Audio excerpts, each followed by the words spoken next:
الحمد لله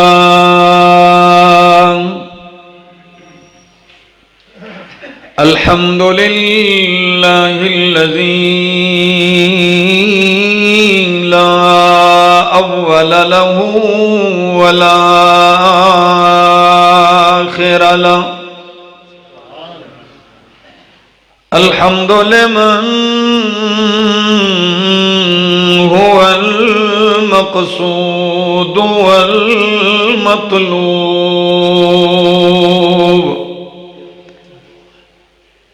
الحمد لمن قدر خيرا وخبال والشكر لمن صور حسنا وجمال فرد صمد عن صفة الخلق بريء أزلي سرمدي خلق الخلق كمال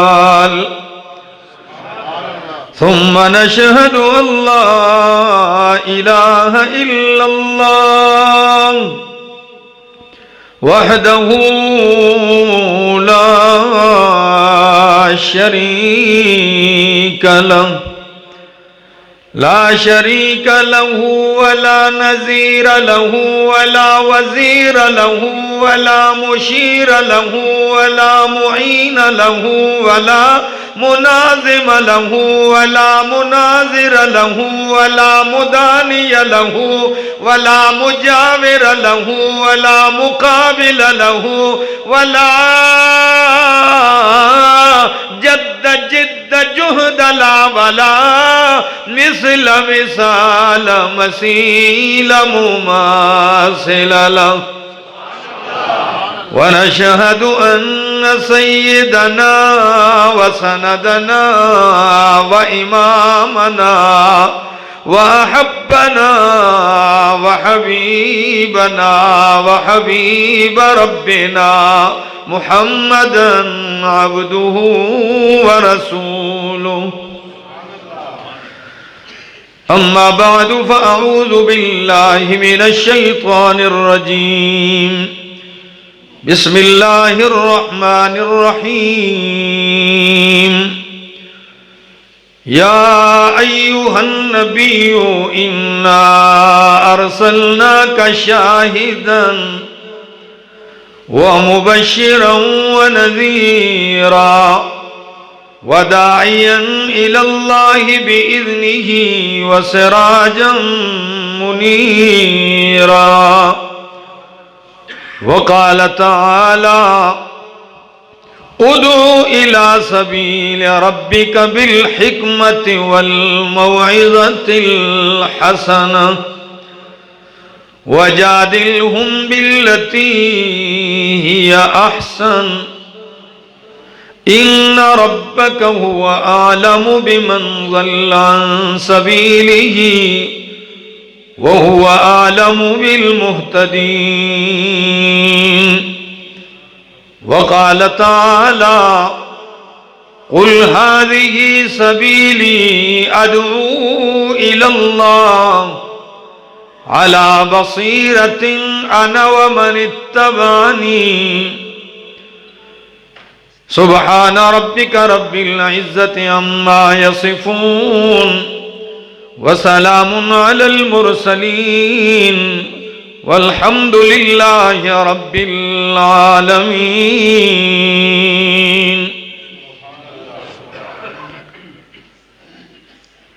حضور آئے تو سر آفرینش پا گئی دنیا حضور آئے تو سر آفرینش پا گئی دنیا اندھیروں سے نکل کر روشنی میں آ گئی دنیا ستے چہروں کا زنگ اترا بجھے چہروں پہ نور آیا حضور آئے تو انسانوں کو جینے کا شعور آیا۔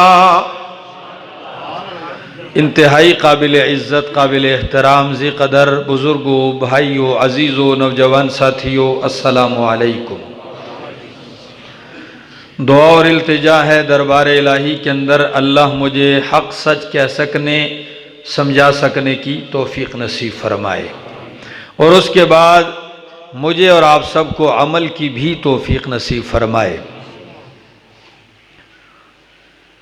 اللہ نے جب سے انسانیت کو دنیا میں آباد کیا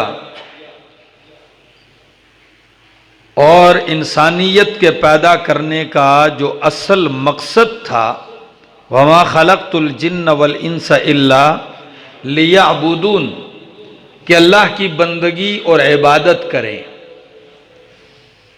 اللہ کی توحید کو تسلیم کر جائیں، اس مقصد کے لیے انسانیت کو پیدا کیا۔ اب جوں انسانیت پھیلتی گئی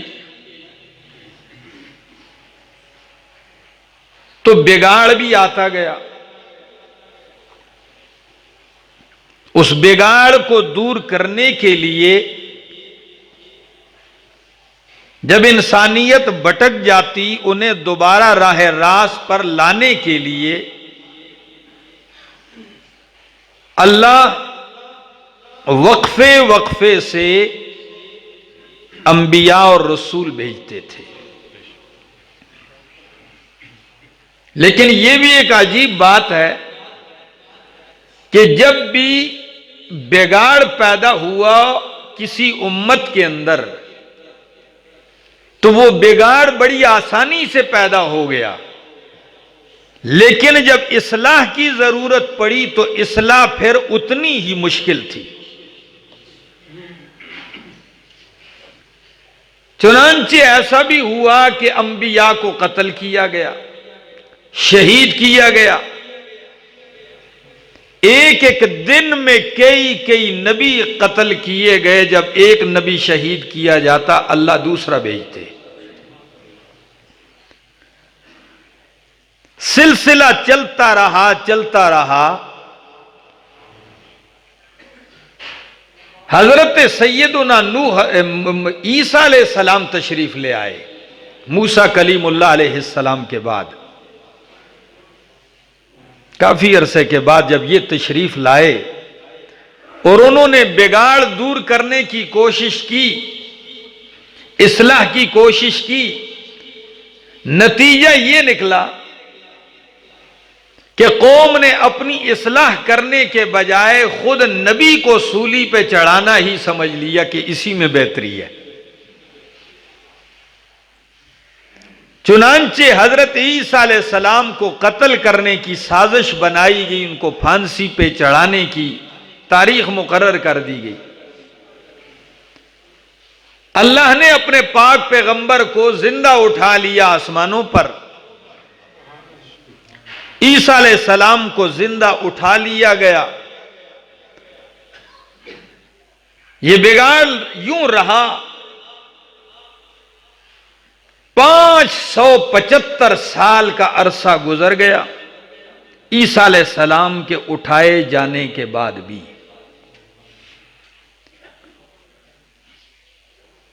عالم کا جو نظام تھا وہ اس قدر تباہ حال تھا کہ اگر میں آسان لفظوں میں کہوں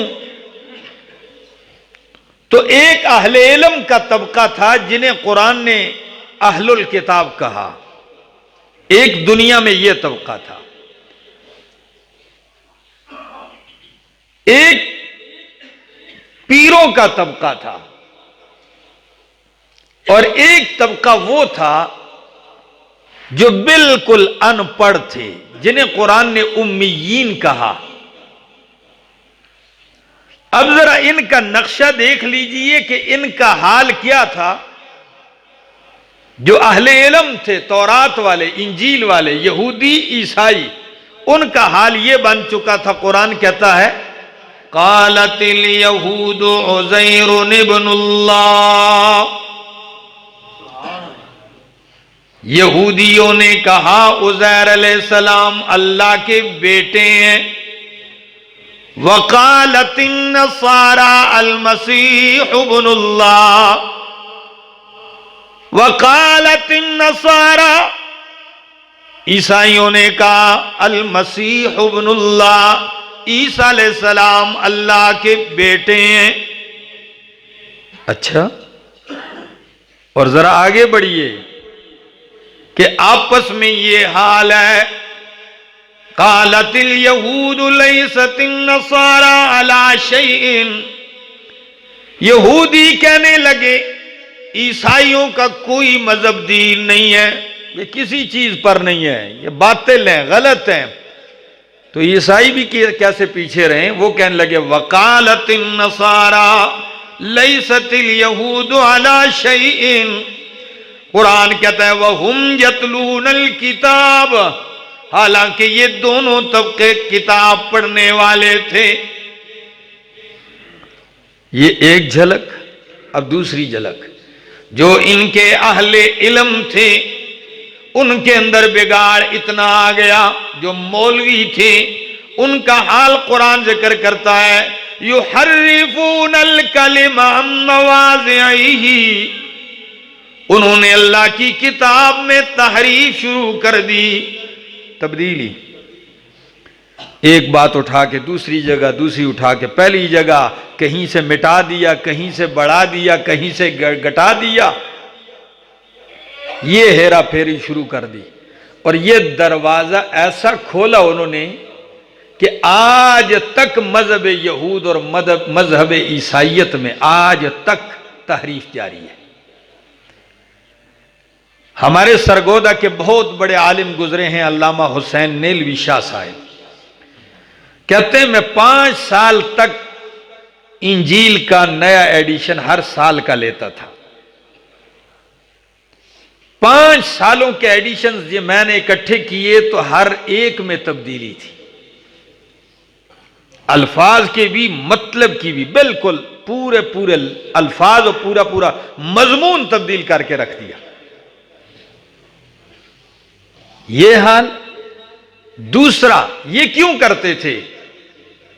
یہ اپنی دنیا بنانے کے لیے، بگاڑ جو پیدا ہو گیا تھا اپنی دنیا بنانے کے لیے، آخرت کو بھول گئے، اللہ رسول کو بھول گئے، اور جب انہیں کہا جاتا ہو اے بدبختو کیا کر رہے ہو، اللہ کو جواب دینا ہے، کیا کر رہے ہو، تو کہنے لگے لن تمسنا النار الا ایاما معدودا، ہمیں آگ نہیں چھوئے گی، ہم نے کہاں جہنم میں جانا ہے، اور اگر چلے بھی گئے جہنم میں تو کچھ دن، ایاما معدودا، چند گنے چنے دن ہوں گے، تڑکا تڑکا لگے گا جہنم میں، پھر ہماری ہے جنت، جنت میں ہمارے سوا جائے گا کون؟ اچھا، یہ ایک جھلک۔ ذرا دوسرا انداز دیکھیے، ان کثیرا من الاحبار والرہبان لیأکلون اموال الناس بالباطل، بہت سارے مولوی، بہت سارے پیر، لیأکلون اموال الناس، لوگوں کا مال کھاتے تھے۔ قرآن صاف لفظ ذکر کرتا ہے لیأکلون اموال الناس بالباطل، یہودی مال کھاتے مولوی عوام کا، اور اللہ نے مال کھانے ہی پر سختی نہیں کی، ساتھ اگلا بھی جملہ لگایا، ظلم برائے ظلم یہ تھا کہ مال ہی نہیں، مال بھی لوٹا، وَيَصُدُّونَ عَن سَبِيلِ اللَّهِ، اگر صرف مال کھا کر بھی راستہ صحیح دکھاتے پھر بھی بات تھی، مال کھا کر بھی بات حق بتاتے پھر بھی مانی جا سکتی، لیکن مال کھا کر بھی انہوں نے اللہ کے راستے سے روکا، یصدون عن سبیل اللہ، اللہ کے راستے سے روکا۔ ایک ذرا دوسرا حال دیکھیے، عوام کا حال کیا ہے؟ عوام کی حالت یہاں تک بگڑ چکی ہے کہ اتخذوا احبارہم ورہبانہم اربابا من دون اللہ، عوام نے ان مولویوں اور پیروں کو رب بنا لیا تھا، اللہ کے علاوہ ان کو ربوبیت کے درجے پر پہنچا دیا۔ آپ کہیں گے رب کیسے بنایا؟ رب ایسے بنایا کہ حلال حرام کرنا کس کا کام ہے؟ بولیے۔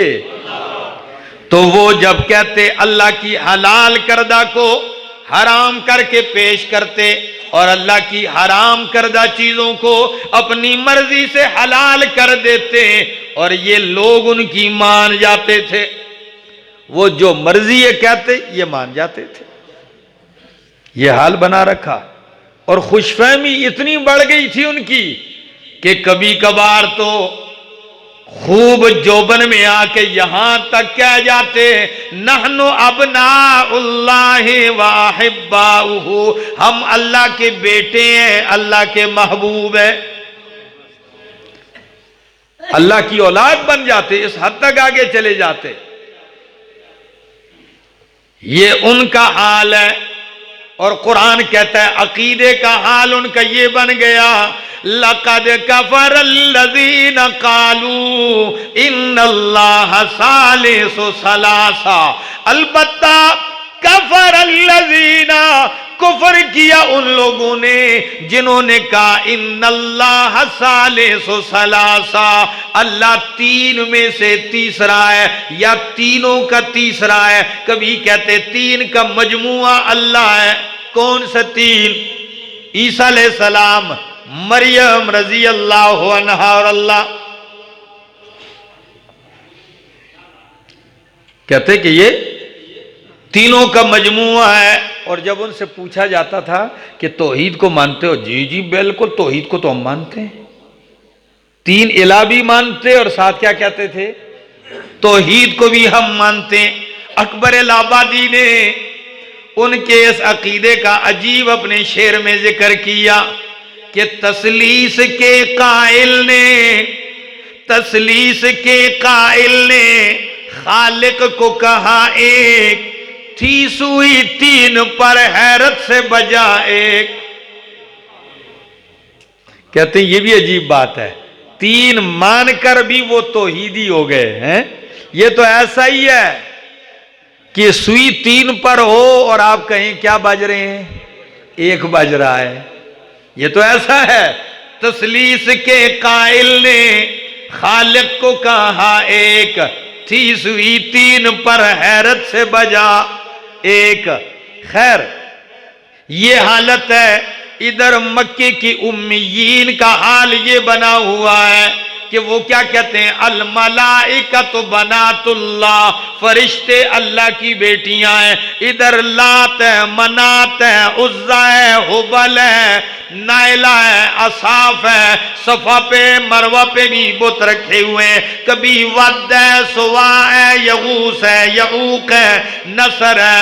ادھر اللہ کی وحدانیت ان میں تقسیم ہے۔ اللہ فرماتے میرا پاک پیغمبر جب کائنات کے علم کا، اہل علم کا، پیروں کا، عوام کا یہ حال تھا، تو پھر میں نے اپنے پاک پیغمبر کو قرآن جیسی کتاب دے کر بھیجا ہے کہ میرے پاک پیغمبر اگر اس کائنات کے اس بگاڑ کی اصلاح ہو سکتی ہے تو وہ آپ کی محنت سے ہو سکتی ہے، میرے قرآن ہی کے ذریعے ہو سکتی ہے۔ قرآن میرے سامنے کھلا ہے۔ اللہ کیا فرماتے ہیں؟ سورت کا نام سورت الاحزاب ہے۔ اللہ فرماتے ہیں یا ایھا النبی انا ارسلناک شاہدا ومبشرا ونذیرا وداعیا الی اللہ باذنہ وسراجا منیرا۔ ہری پور والوں توجہ چاہوں گا، یا ایھا النبیو، پہلا اشارہ کر دیا کہ میرا محبوب تو میرا نبی ہے، انا ارسلناک، میں نے تجھے بھیجا ہے، تو میرا رسول بھی ہے، نبی بھی ہے، رسول بھی ہے۔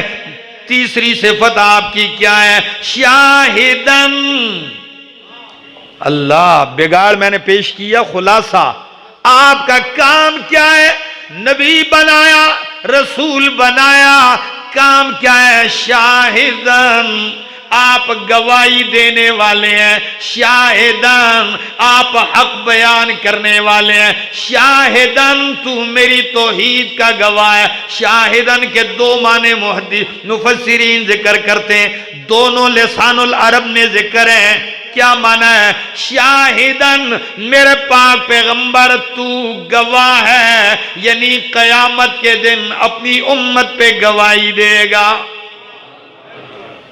امت پہ کیسے گواہی؟ اختصار کے ساتھ، جب سارے نبیوں سے پوچھا جائے گا اے میرے نبیوں کیا میرا پیغام پہنچایا کہ نہیں، تو سارے نبی کہیں گے اللہ پہنچا دیا۔ امتوں سے پوچھا جائے گا ہاں نبیوں نے پہنچایا کہ نہیں، وہ کہیں گے اللہ نہیں پہنچایا، انکار کر جائیں گے۔ ان کو احساس یہ شاید گمان ہوگا کہ انکار کریں گے شاید بچ جائیں گے، لیکن معلوم نہیں کہ یہ احکم الحاکمین کی عدالت ہے، یہ رب العالمین کی عدالت ہے۔ اس دن کا نام ہی یوم الفصل ہے، یوم الدین ہے، یہاں تو فیصلے ہونے ہیں۔ اللہ فرمائیں گے گواہ کون ہے؟ وہ کہیں گے اللہ آخری نبی کی امت گواہ ہے۔ کون سے نبی کی؟ اب آخری نبی کی امت اٹھے گی، گواہی دے گی، کیا کہیں گے؟ اللہ ہم گواہی دیتے ہیں کہ تیرے نبیوں نے تیرا پیغام پہنچایا ہے، ان ظالموں نے مانا نہیں ہے، یہ جھوٹے ہیں۔ اب جب گواہی ہو گئی تو وہ بھی اعتراض کرنے کا حق رکھتے ہیں، وہ کہیں گے اللہ ہمارے زمانے میں تھے نہیں، ہمیں دیکھا نہیں، ہم سے صدیاں بعد میں آئے، کس طرح گواہی دے رہے ہیں؟ اللہ اکبر۔ تو یہ امت کیا کہے گی؟ کہے گی اللہ ہم نے دیکھا نہیں، ہمیں اپنے دیکھے پہ اتنا یقین نہیں ہے جتنا تیرے قرآن اور تیرے نبی کے فرمان پہ یقین ہے۔ ہم نے گواہی اپنے مشاہدے کے ذریعے نہیں دی، ہم نے گواہی قرآن کی صداقت پہ دی ہے کہ قرآن نے بتایا تھا، مصطفیٰ نے بتایا تھا کہ نبیوں نے پیغام پہنچایا، امتوں نے نہیں مانا۔ اللہ اکبر۔ اس وقت رحمت للعالمین اٹھیں گے، کہیں گے اللہ میں گواہی دیتا ہوں کہ میری امت سچ کہتی ہے۔ اِنَّا أَرْسَلْنَاكَ شَاهِدًا ایک معنی، دوسرا معنی شاہدن کا گواہی دینے والا، بیان کرنے والا۔ اب معنی میرا پاک پیغمبر حق مٹ چکا ہے، حق چھپ چکا ہے، حق بیان نہیں ہو رہا، تبھی تو کتاب میں تحریف ہو رہی ہے، تبھی تو انجیل میں تحریف ہو رہی ہے، تبھی تو کعبۃ اللہ بتوں سے بھرا پڑا ہے، تبھی تو مولوی اور پیر لوٹنے لگے ہوئے ہیں۔ میرے پیغمبر شاہدن، میں نے آپ کو حق کا گواہ، حق بیان کرنے والا بنا کر بھیجا ہے۔ اٹھ میرے پیغمبر، اللہ اکبر۔ شاہدن و مبشرن، آپ بشارتیں دینے والے ہیں، جو مانے گا اسے جنت کی بشارت، اسے کامیابی کی بشارت، اسے رب کے دیدار کی بشارت، اسے جنت کی بشارت ہے، اسے حوض کوثر کی بشارت ہے، اسے رب کے فضل کی بشارتیں دیتا جا، ونذیرا، اور ڈراتا جا۔ جو نہیں مانے گا اسے عذاب سے ڈرا، رب کی گرفت سے بچا، ڈرا، رب کی قہر اور غضب سے انہیں ڈراتا جا۔ فرمایا اگلی صفت کیا ہے؟ داعیا الی اللہ باذنہ وسراجا منیرا، وداعیا الی اللہ، میرے پیغمبر میں نے آپ کو داعی بنا کر بھیجا ہے، بلانے والا، دعوت کرنے والا، دعوت دینے والا، کس کی طرف؟ اللہ۔ آپ کی دعوت کس طرف ہے؟ اور عجیب لفظ علماء لکھتے ہیں، داعین کہا، مدعین نہیں کہا۔ کیا؟ نبی کی صفت کیا ذکر کی؟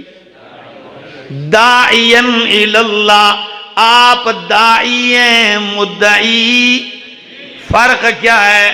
مدعی وہ ہوتا ہے جو اپنی طرف سے دعویٰ کرے، اپنی مرضی سے دعویٰ کرے، اور جب چاہے دعوے سے دستبردار ہو جائے، یہ مدعی ہوتا ہے۔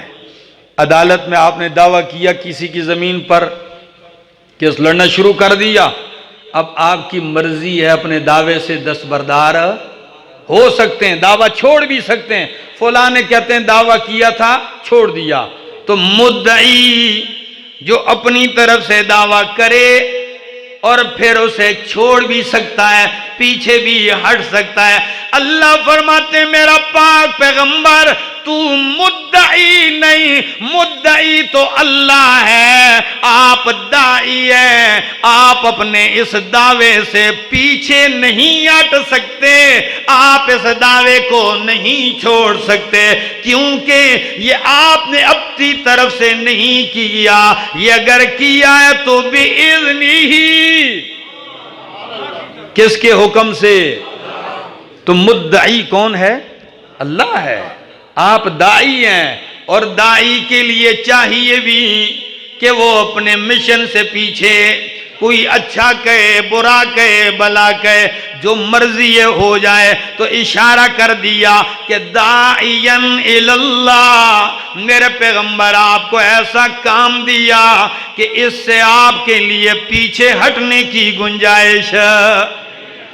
وَسِرَاجًا مُنِيرًا، اور آپ کو بنایا سراجم منیرا، چراغ روشن، سراجن چراغ، منیرا روشنی دینے والا۔ سراج چراغ کو بھی کہتے ہیں، سراج سورج کو بھی کہتے ہیں، سراج اللہ نے نبی سے بھی کہا ہے، نبی کو بھی کہا ہے۔ فرق کیا ہے؟ فرق یہ ہے کہ آسمان والا سراج سراج تو ہے، لیکن سراجم وہاجا ہے، اور میرا محمد سراجم وہاجا نہیں، سراجم منیرا ہے۔ فرق کیا ہے عری پور والو؟ سراج آسمان والا بھی ہے، وہاج ہے جلانے والا ہے، اور میرا محمد جلانے والا نہیں ہے، جلنے جلانے سے بچانے والا ہے۔ آپ کا کام منیرہ کا ہے۔ 30واں پارہ اللہ نے سورج کو سراج کہا ہے، لیکن سراجوں وہاجا، جلانے والا، سیاہ کرنے والا، راکھ کرنے والا۔ تو واقعی سچ بات ہے، اس سردی میں جتنا دھوپ میں لوگ بیٹھتے ہیں نا، رنگ کالا ہو جاتا ہے، لیکن یہ سراج ہے، وہاج نہیں، منیرہ ہے۔ یہاں کالا نہیں، یہاں کالا بھی آتا ہے تو ایسا چمکدار ہو جاتا ہے کہ چلتا زمین پر ہے، پاؤں کی آواز بہشت بری میں آتی ہے۔ تو خیر فرمایا سراجم منیرا، آپ سراج ہیں، منیرا روشنی دینے والے۔ نبی کی یہ شان، داعین اللہ بِإِذْنِهِ وَسِرَاجًا مُنِيرًا۔ فرمایا یہی انداز قرآن دوسرے مقام میں بھی ذکر کرتا ہے، جب آپ داعی ہیں، نبی کیا ہیں؟ داعین اللہ ہے، تو پھر طریقہ بھی اللہ نے بتایا کہ میرے پاک پیغمبر طریقہ کیا ہوگا آپ کا۔ فرمایا ادعو الی سبیل ربک بالحکمہ۔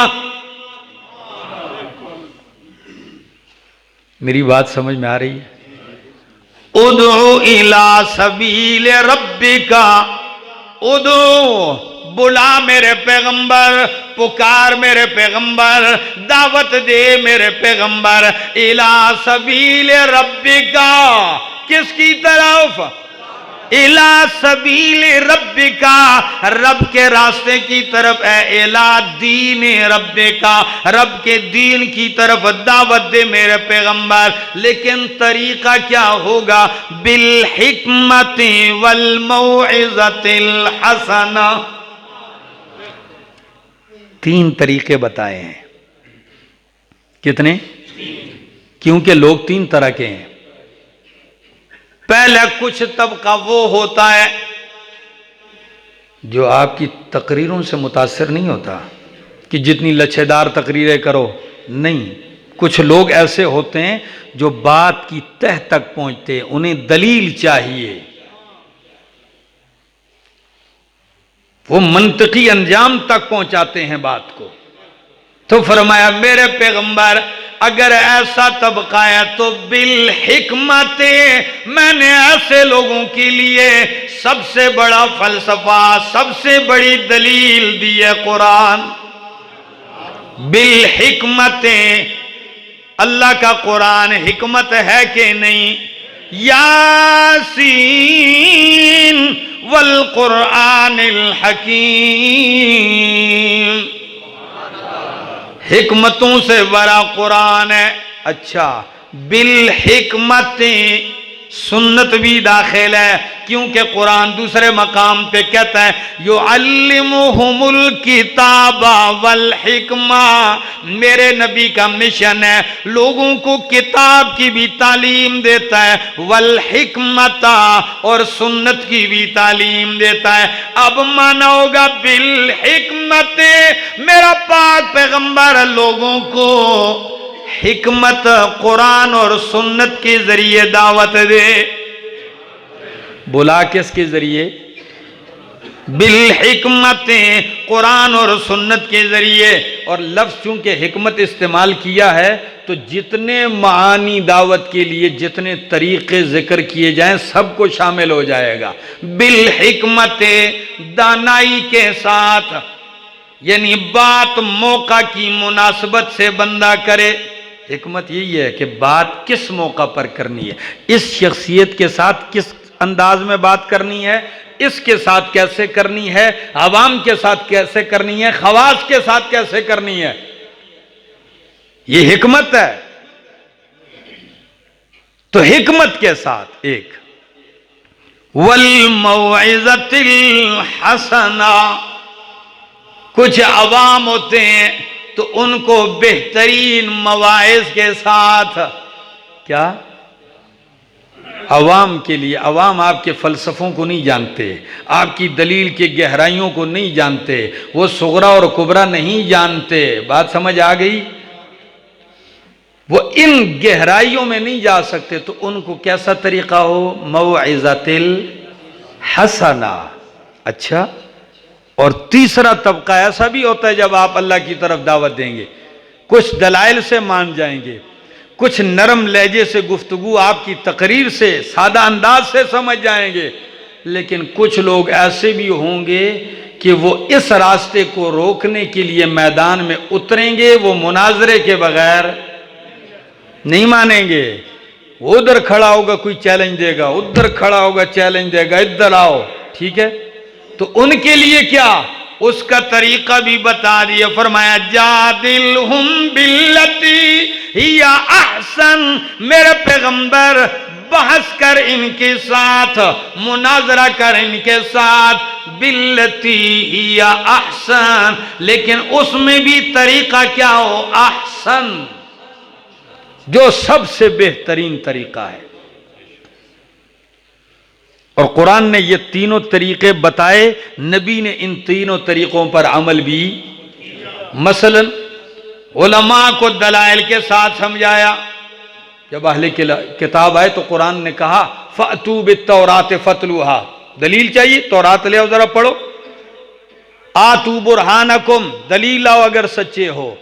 ایک یہ طبقہ، کچھ طبقے وہ تھے جن کو آپ نے مواعظ حسنہ قرآنی واضحوں سے سمجھایا، سنت کے واضحوں سے سمجھایا، اور جب مناظرے کے لیے آئے تھے تو پھر قرآن نے عیسائیوں کا جب وفد نجران سے آیا تو اللہ نے یک مشت 96 آیتیں اتار کے فرمایا میرے پیغمبر بڑے بڑے پادری آپ سے بات کرنے آئے ہیں، مناظرہ کرنے آئے ہیں، عیسیٰ علیہ السلام کو اللہ کا بیٹا ثابت کرنے آئے ہیں، جب یہ آئیں گے تو میرے پیغمبر دلائل کا انبار میں نے اتار کے رکھ دیا ہے۔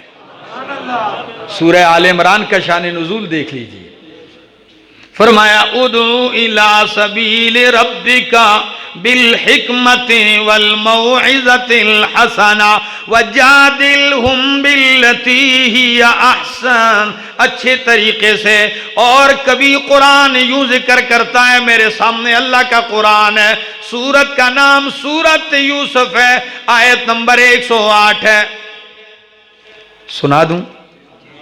فرمایا قل ہذہ سبیلی ادعو الی اللہ، قل میرے پیغمبر کہہ دیجئے ہذہ سبیلی، یہی میرا راستہ ہے۔ کون سا؟ یہ قرآن کے مطابق چلنا، یہ سنت کے مطابق چلنا، یہ اللہ کی منشا کے مطابق چلنا، یا یہ مانا کہ یہی میرا طریقہ ہے۔ کون سا؟ ادعو الی اللہ، میرا راستہ یہی ہے کہ میں پکارتا ہوں تو کس کی طرف؟ میری دعوت کس کی طرف ہے؟ ادعو الی اللہ، اللہ کی طرف دعوت دیتا ہوں۔ علی بصیرۃ، اندھیرے میں سوٹے نہیں مارتا، ہاں بغیر دلیلوں کے نہیں لگا، شک کے اوپر کھڑا نہیں ہوں، ریت پر میرے پاؤں نہیں ہیں۔ علی بصیرت، پورے یقین پورے اطمینان کے ساتھ کھڑا ہوں، اللہ کی طرف جو بلا رہا ہوں تو ریت پہ پاؤں رکھ کر نہیں، علی دلیل پر ہوں۔ کس پر ہوں؟ میں بصیرت کے ساتھ، علی وجہ البصیرت۔ کئی لوگ دعوت بھی دیتے ہیں، ان کو خود بھی شک ہونے میں ٹھیک پہ آنا یا غلط پہ آکھنا، جی پتہ نہیں میں ہی غلط ہوں، نہیں علی 100% یقین ہے کہ میں حق پر ہوں، مضبوط دلیل کے ساتھ دعوت دے رہا ہوں، علی بصیرت۔ اور بعض علماء نے یہ بھی معنی کیا ہے کہ مجھے دھمکانے ڈرانے کی ضرورت نہیں، میں جس رب کی طرف دعوت دے رہا ہوں، جو مشن علی بصیرت، مجھے یہ بھی اندازہ ہے اس کے بعد میرے ساتھ لوگ کیا کریں گے، یہ انجام جاننے کے باوجود بھی دعوت دے رہا ہوں۔ پتہ ہے ماریں گے، پتہ ہے ملک سے نکالیں گے، قتل کے منصوبے بنیں گے، لیکن پھر بھی میں رب کی طرف دعوت دیتا رہوں گا۔ علی بصیرت، یہ صرف میرا ہی نہیں، انا ومن اتبعنی، انا ومن اتبعنی، میرا بھی یہی کام، میرے پیروکاروں کا بھی یہی کام ہے۔ اور اسی کی طرف اللہ کا قرآن اشارہ کرتا ہے، میرے سامنے اللہ کا قرآن ہے، 29واں پارہ ہے، اور سورت کا نام سورت المدثر ہے۔ پہلی وحی کے بعد، فترت وحی کے بعد جب قرآن آیا تو کیا فرمایا؟ یا ایھا المدثر قم فانذر وربک فکبر وثیابک فطہر والرجز فہجر ولا تمنن تستکثر ولربک فاصبر۔ ذرا زور دیکھیے قرآن کی ان آیات کا۔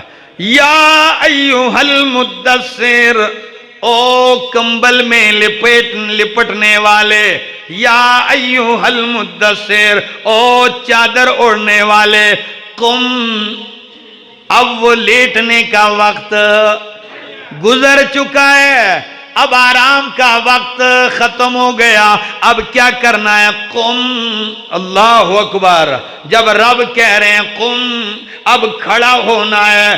کھڑے ہو کے کیا کرنا ہے؟ اللہ اکبر، میری توحید کے لیے کھڑا ہونا ہے، لات و منات و عزا و حبل کے مقابلے میں کھڑا ہونا ہے، آپ نے مشرکین مکہ کے مقابلے میں کھڑا ہونا ہے، آپ نے یہود و نصارہ کے مقابلے میں کھڑا ہونا ہے۔ اٹھ میرا پیغمبر، قم، کھڑے ہو جائیے، اور کھڑے ہو کے کیا کرنا ہے؟ فرمایا وَرَبَّكَ فَكَبِّرْ، کوئی لات کی بولی بول رہا ہے، کوئی منات کی، کوئی عزا کی، کوئی حبل کی، کوئی ود سوا یغوث یعوق اور نصر کی بڑائیاں بیان کرتا ہے۔ میرے پیغمبر، تو نے کھڑے ہو کے اگر کبریائی بیان کرنی ہے تو وَرَبَّكَ فَكَبِّرْ، بڑائی کس کی بیان کرنی ہے؟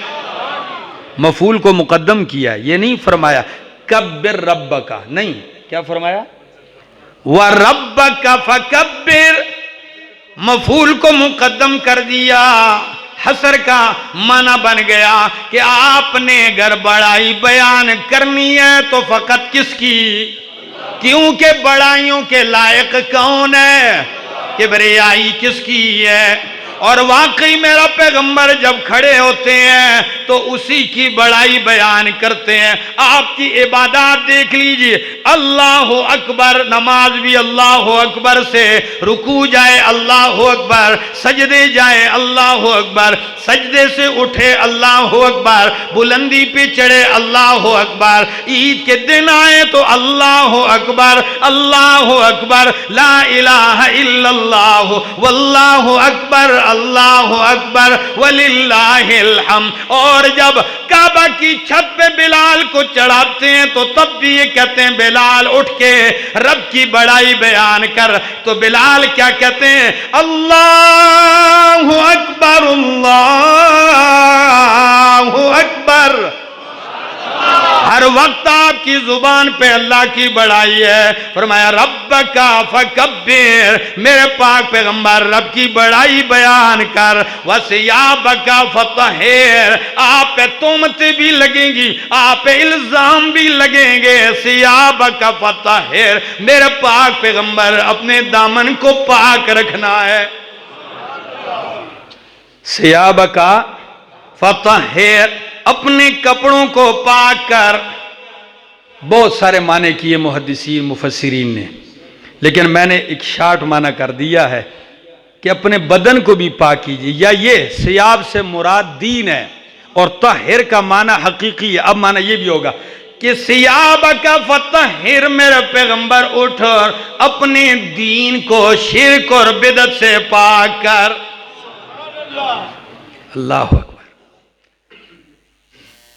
اگلی بات پہ ذرا غور کیجئے، فرمایا وَالرُّجْزَ فَاہْجُرْ، یہ گندگیاں ہیں، پلیتیاں ہیں، شرکی، فَاہْجُرْ، ان سے بچ بچ کے رہنا ہے۔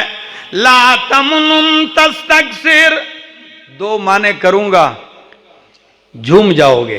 لا تمنن تستکثر، میرے پیغمبر احسان بدلے زیادہ کی امید پر احسان نہ کر کہ آج میں احسان کروں گا کل یہ مجھے زیادہ دیں گے، آج میں اچھائی کروں گا ان سے زیادہ کی توقع رکھوں گا، زیادہ کی طمع رکھ کر کسی پہ احسان نہ کر۔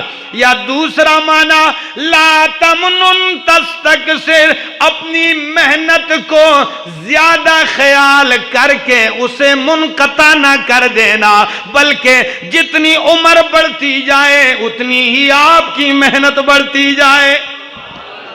کیونکہ تمنن ایک معنی احسان کرنا، احسان جتلانا ایک، اور ایک معنی اس کا ہوتا ہے منقطع کرنا۔ مثلا یہ معنی کہاں سے میں نے لیا؟ قرآن خود کہتا ہے اِنَّ لَكَ لَأَجْرًا غَيْرَ مَمْنُونَ، اِنَّ لَكَ لَأَجْرًا غَيْرَ مَمْنُونَ، میرے پیغمبر آپ کے لیے اجر ہے، بدلہ ہے، غیر ممنون، ممنون نہ ختم ہونے والا۔ تو اب مانا ہوگا لا تمنن تستکثر، اپنی محنت کو زیادہ خیال کر کے مشن کو منقطع نہ کر دینا. کیا مطلب ہے؟ یعنی ہار کے بیٹھ نہ جانا. بہت ہو گیا جی اساں وڈا کام کیتا ہن بہ جاؤ. جس طرح ہمارے ہاں لوگ کہتے ہیں نا بادشاہ ہم نے بہت بڑا کام کر لیا ہے اب ہم کیا کرتے ہیں اب ہم آرام کرتے ہیں ہن تسی کرو. نہیں، زیادہ خیال کر کے اس کو منقطع جب تک زندہ ہیں آپ نے یہ کام کرنا ہے. اچھا آخری بات فرمایا وَلِرَبِّكَ فَاصْبِرْ، کرتا رہے، لگا رہے، ڈٹا رہے، بیان کرتا رہے. لِرَبِّكَ فَاصْبِرْ، رب کے حکم کا انتظار کر. کس کا؟ ایک معنی یہ بھی ہے لِرَبِّكَ فَاصْبِرْ، اور ایک معنی یہ بھی ہے کہ جتنی بھی تکلیف آ جائے، جتنی بھی مشقت اور امتحان آ جائے، میرے پیغمبر رب کی خاطر خندہ پیشانی سے برداشت کر لیا کر. آپ کا مصیبتوں پہ، تکلیفوں پہ جو صبر کرنا ہے یہ کس کے لیے ہے؟ وَلِرَبِّكَ فَاصْبِرْ، اپنے رب کے لیے صبر کیجئے. تو میرے دوستو یہ اختصار کے ساتھ میں نے آپ کے سامنے خاکہ پیش کیا ہے. اگر یہاں سے آگے چلیں اور آپ کے سامنے جہد مسلسل نبی علیہ السلام کی 23 سالہ زندگی کی رکھیں تو بہت طویل وقت درکار ہے. اللہ سے دعا ہے اللہ عمل کی توفیق عطا فرمائے.